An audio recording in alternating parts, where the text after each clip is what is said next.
I'm starting 2025 out with a lot more homemade things, from scratch things.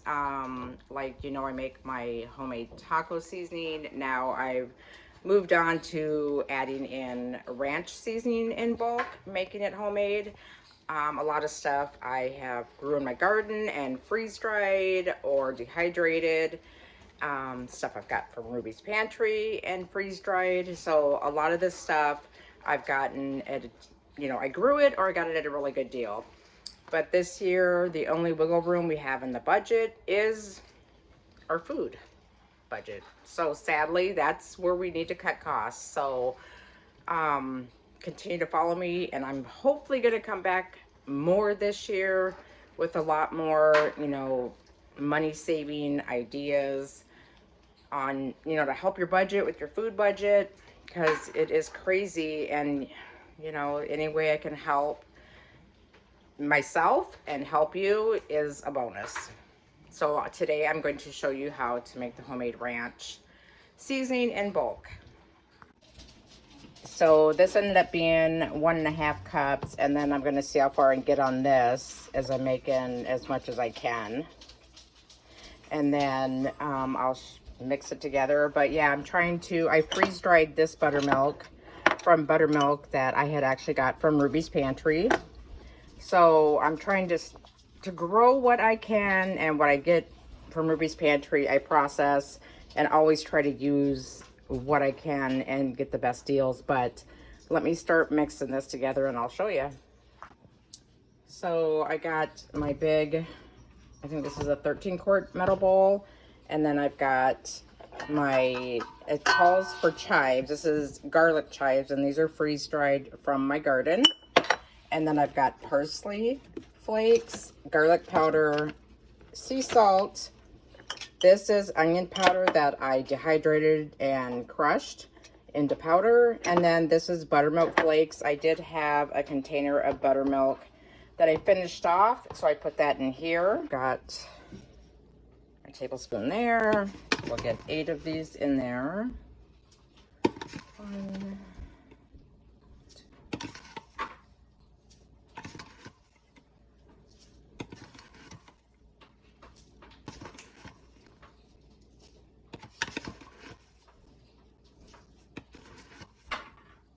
Eight of those, and then it's 1 tablespoon of garlic powder, so I need 8 of those. So it's 1 per serving or batch, and I'm doing it times 8. 3.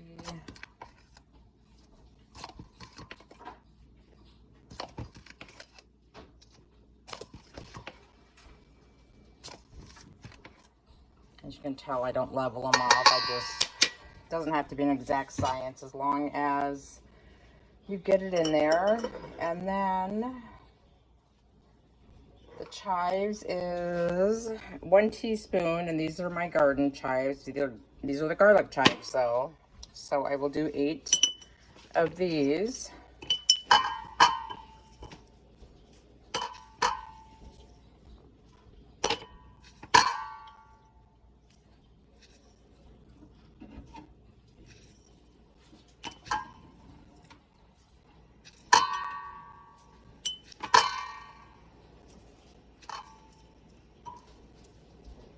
Those.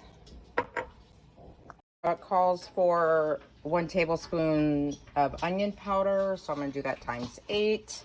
Hopefully I have enough of my homemade. I do need to make more of this, but let's see how far I can get with my homemade. And my homemade, as you can tell, is a lot darker than the store-bought onion powder, but the flavor is so good when you make it from scratch. It's a lot stronger. Doesn't have all the additives.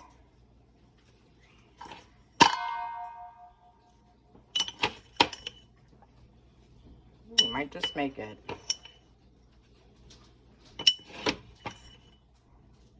That's 7 and 8. I got about that much left, so I'm just going to dump the rest of it in there. So that worked out good. And then We need 2 teaspoons of dill. So I'm going to times that by 8. So I need 16 teaspoons of dill. So I've got this. I'm going to use that 16 times.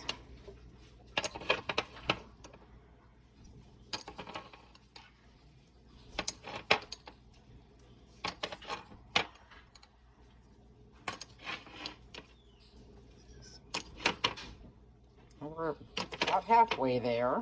It's 8. 9.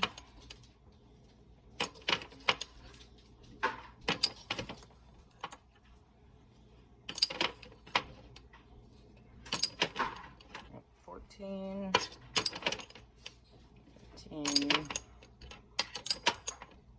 And 16. And this is the dill I used. It was simply organic dill weed. I did try to plant some last year in my garden. Didn't grow, so I'm hoping to get better luck this year to where I'm not buying it and I'm growing it and putting it in my freeze dryer or dehydrating it. And then now it's half a teaspoon of pepper. So times 8, that would be 4 teaspoons. So again, I'm just going to use my teaspoon, and I got my pepper in a little container here. I'm making a mess as I go along, so I'm going to do that. Pepper 4 times. 2, 3, 4. Let's see, and that's it. That's all it calls for. I'm going to get my wooden spoon. I have switched to using all wood spoons and metal. I've moved away from anything being toxic. I will use like silicone like this if I'm doing cold stuff, never in heated stuff, because it just lets out toxins and stuff. So I will use these kind if it's anything cold.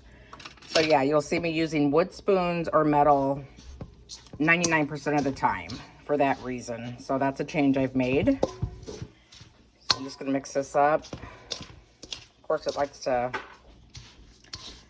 get particles and dust powder everywhere. So you do have dust laying around that you have to clean up when you're done, but that's okay.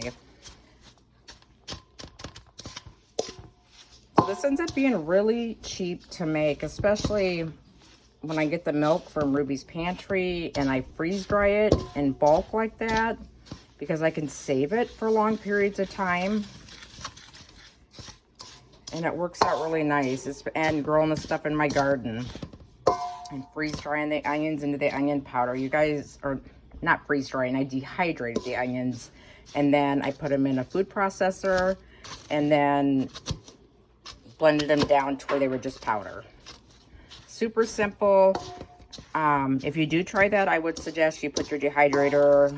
I put mine in my garage because the onion smell gets very overpowering.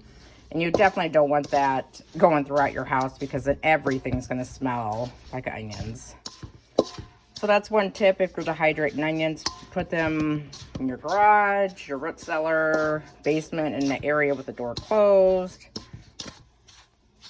Yeah, it looks like this is about stirred up. I'm going to hopefully fit it all in this quart jar. The recipe does call for 1 teaspoon of sea salt, so I am going to add this 1 teaspoon of the sea salt. Forgot to add it before I mixed it, but that's not a big deal. I'm gonna add 8 of these since I times this recipe by 8.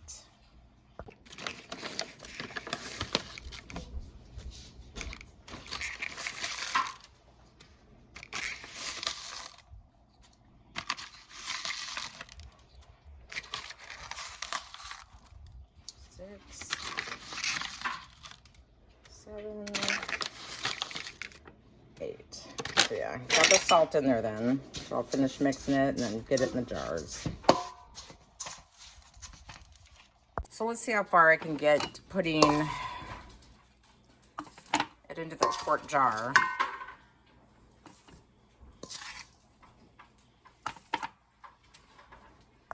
So this is what I ended up with, is a quart, and not even quite a pint, a third of another quart, but I have these oxygen absorbers. I'm going to put one in each one just to help keep moisture out. The full one I will put in my food room, and this one I will keep upstairs for current use. But yeah, stay tuned. I'm going to try to do more videos of saving money and how we're doing a lot more from scratch.